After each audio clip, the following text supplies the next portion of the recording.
last week, I just want to mention I went and saw first Omen, and I've been hearing great things. taking this opportunity in the show when we've seen films, ahead of release, just to have a little bit of a spruik and sort of, I guess, give them a bit of an on-air review, but it's fantastic. It surpassed expectations, particularly after you had, people really, really disappointed by The Exorcist, Believer, and it really, really does fit the original nicely. It ties it in nicely, and it's not a fan service, and it kind of goes for its own thing. It's its own aesthetic that's almost 70s body horror, like a Cronenberg movie or something. So yeah, it's also, Nice. it must be Can't said wait to see though, it. it's basically the same movie as Immaculate. They are very, very, very similar. I also can't wait to see that. And that's excellent. Yeah. And the other one I saw at IMAX, which I highly recommend, is Civil War, the new Oh, Alex yeah? Garland Yeah, I film. really want to see this one. Far out. Like, I'm going to go as far as to say it's like a modern war masterpiece. Like, it is,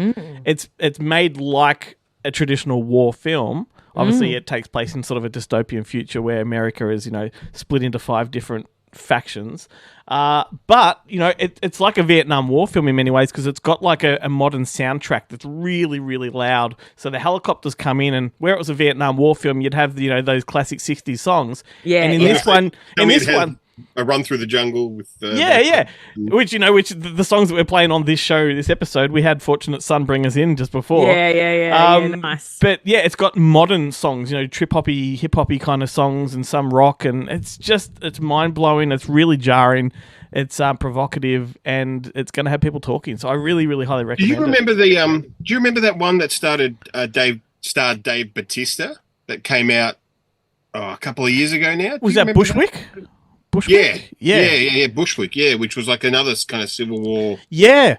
You know what? movie. The ones I would describe this as, which I think I did in my review of it, were there was a movie Paul Greengrass did ages ago called Bloody Sunday with James Nesbitt, where it was all the British riots in northern London, and it puts you right in the middle of the action, and then maybe Children of Men with Clive Owen, where that movie puts you in, like it's immersive like that. And Civil War, that really reminded me of that movie. So, yeah, go see it on the big screen. Bushwick is too.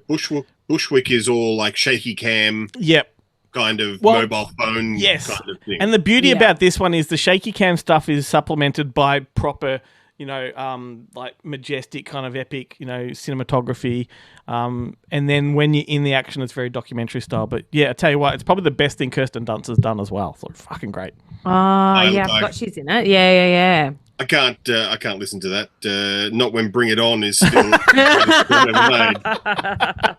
Impossible. I mean, at one point, does she refer to herself as sexy and cute in you know it. Doesn't.